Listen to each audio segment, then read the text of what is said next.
पुण्यात्माओं, सत्संग के अंदर परमात्मा की याद दिलाई जाती है, आत्मा और परमात्मा की सतिथि बताई जाती है, कौन से कर्म अच्छे हैं कौन से बुरे हैं ये याद दिलाई जाती है।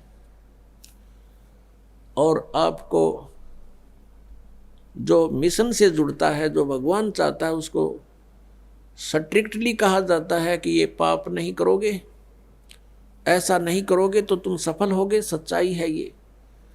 तो फिर वो आपके क्रियावान कर्म भी बदलवा दिए जाते हैं। जैसे कोई शराब पीता है, कोई चोरी करता है, कोई मिलावट करता है, कोई जारी करता है, कोई और बकवाद करता है, वो सब छुटवाई जाती है। वो क्रियावान कर्मों को भी चेंज कर दिया जाता है। प्रारब्ध के अंदर आपकी किस्मत में कोई जबरदस्त दुख है, उसको भी परमात्मा हल्का करके नाश कर देते हैं। परमेश्वर शरण में आने से आई टले बला, और जय मस्तिष्क में जय भाग्य में सूली होवा कांटे में टल जा।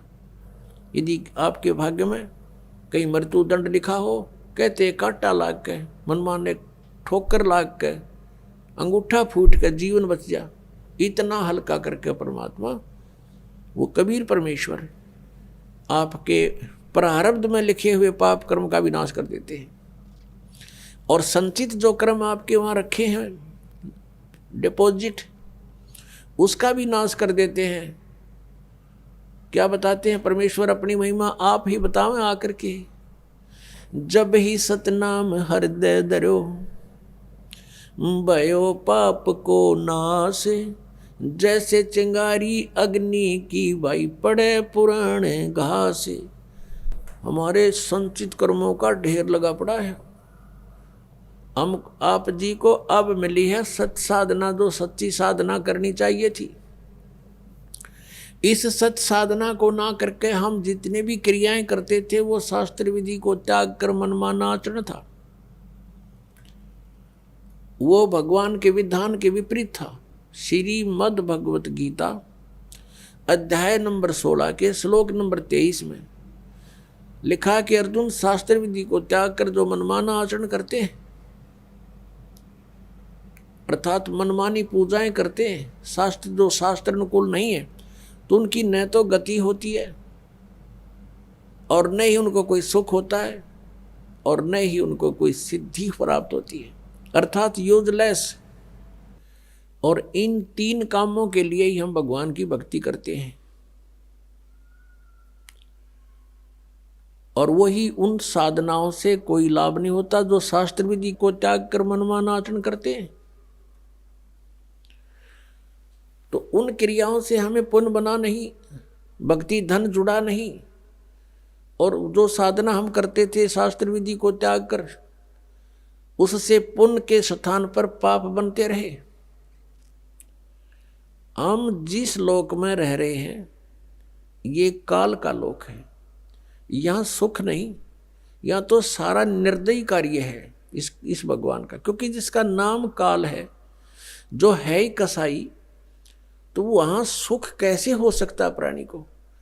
अब इसने ये खुद कहता, गीता जी अध्याय नंबर 11 के श्लोक नंबर 32 में श्रीमद् भगवत गीता में कि अर्जुन, मैं काल हूं और सबको नष्ट करने के लिए प्रवृत्त हुआ हूं। अर्जुन 11वें अध्याय के 21वें श्लोक में कह रहा है कि हे भगवान, आप तो देवताओं को भी खा रहे हो, आप तो ऋषियों के भी खा रहे हो, और इस ऋषियों का समुदाय आपके आगे हाथ जोड़ रहा है, मंगल हो, बख्श दो। आप तो इनको भी खा रहे हो। ये कहता, मैं तो काल हूं भाई, मैं ना छोड़ दूं किसी ने, और तू ना युद्ध करेगा तो भी मारूंगा इनको, ये तो मार रखे मैंने। तो पुण्यात्मा जो खुद न्यों का मैं काल हूं और उसको हम भगवान मान रहे, हम तो सांप पूज रहे थे, सर्प। अब श्री कृष्ण काल नहीं थे। श्री कृष्ण जी ने इस गीता के ज्ञान से पहले अपने आप को कभी काल नहीं कहा और उसके बाद कभी अपने आप को काल नहीं कहा। ये तो काल जो है ये 21 ब्रह्मांड का स्वामी है और ब्रह्मा विष्णु महेश का ये पिता है। ब्रह्मा विष्णु महेश जी की दुर्गा माता है और ये इसको श्राप लगा हुआ ब्रह्म को, इस काल काल कहो चाहे ब्रह्म कहो, ये काल रूपी ब्रह्म भी कहलाता है। तो उस श्रापवश इसने 1 लाख मानव शरीरधारी प्राणी नित आहार करना पड़ता है, और उसके लिए हमें यहां रोक रखा है इसने। अब जैसे कसाई बकरे पालता है, उन बकरों को सब सुविधाएं तो देता है वो, जैसे एक चारों तरफ से उनको बाड़ बना दी, कोई हिंसक पक्षी पशु और ना खा जाए उनको, और चरागाह बनवा दिया उनके लिए, घास फूस बोझड़े झाड़ उड़ खूब उत्पन्न हो गए, एक तालाब बनवा दिया, एक शेड डलवा दिया घास फूस का, यानी झोंपड़ी, सर्दी लगे तो उसमें आ जाएं, वर्षा आवे तो उसके नीचे खड़े हो जाएं, और चारा खूब बढ़िया उनके लिए उपस्थित होता है। अब वो बकरे ये सोचते हैं कि हमारा जो मालिक है कितना अच्छा है, कैसी सुविधाएं हमें दे रखी है, घास दे रखा है खाने को, चरागाह दे रखे हैं, और तालाब बनवा रखा है। अब उन बकरों की इतनी ही बुद्धि काम करती है, लेकिन वो उस समय को भूल जाते हैं जब आता है कहीं से उसको ऑर्डर 20 बकरों का, 10 बकरों का, बकरियों का, तो वो क्या करता है, जाकर के उनसे लेकर डंडा और छांट लेता मोटे मोटे। अब उसमें किसी का बेटा मरो, चाहे किसी की बेटी कटो, चाहे माँ कटो, चाहे बाप मरो, वो ना देखता है किसका बेटा किसकी माँ है, इसकी माँ का क्या हाल होगा, रोएगी, इसका बच्चे रोएंगे, तो वो तो उनको निकाल लाता है, वह नहीं सोचता, उसके मन में भी ना आती है बातें, उसने तो छांटने हैं मोटे मोटे, और जाके कड़च करवा देता है, कटवा देता है। तो यही हालत आप जी की हमारी यहाँ पर हो रही है। आप देखते हो दुर्घटना में परिवार नाश हो जाता है,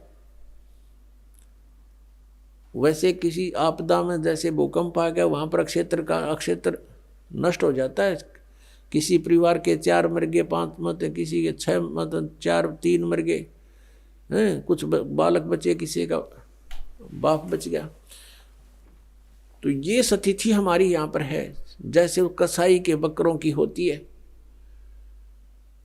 और हम ये सोचते हैं देखो कितना अच्छा भगवान है, कितनी अच्छी पृथ्वी दे रखी है, इस पर अच्छे नाना भिन्न भिन्न प्रकार के फल फ्रूट हैं, काजू किस्म, सेब संतरे, कभी झरने बह रहे हैं, बढ़िया दरिया बह रही हैं, नीचे जल है, बहुत अच्छा वातावरण है, और हम संतान उत्पत्ति करते हैं और खाता वो है। लेकिन हम सोच नहीं पाए कि ये हो क्या रहा है, ये क्या हो रहा हमारे साथ, क्योंकि हमारी बुद्धि इतनी कमजोर बना दी इसने, और ऐसा शरीर में हमें फिट कर दिया कि हम ज़्यादा सोच नहीं सकते। इसमें कभी कुछ हो रहा है, कभी कोई बीमारी या टेंशन, 100 प्रकार की समस्या इसके अंदर। तो ये ज्ञान भगवान ने आके बताया कि तुम यहाँ इस काल के लोक में रह रहे हो, और यहाँ तुम सुख खोज रहे हो।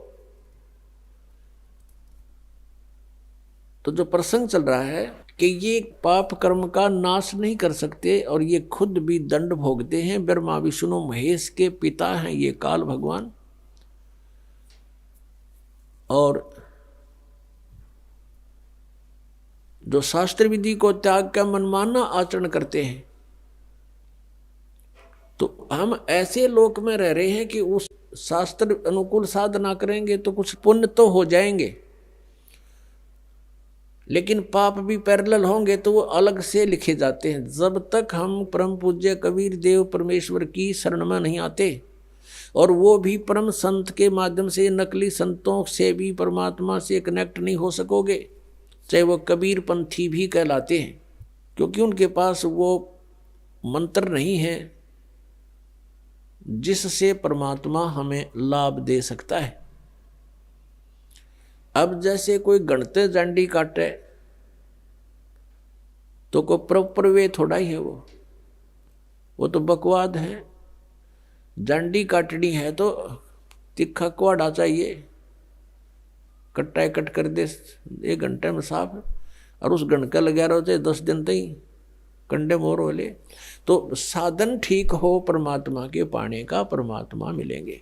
तो प्रसंग चल रहा है कि जिस लोक में हम रह रहे हैं ये ऐसे निर्दयी का लोक है।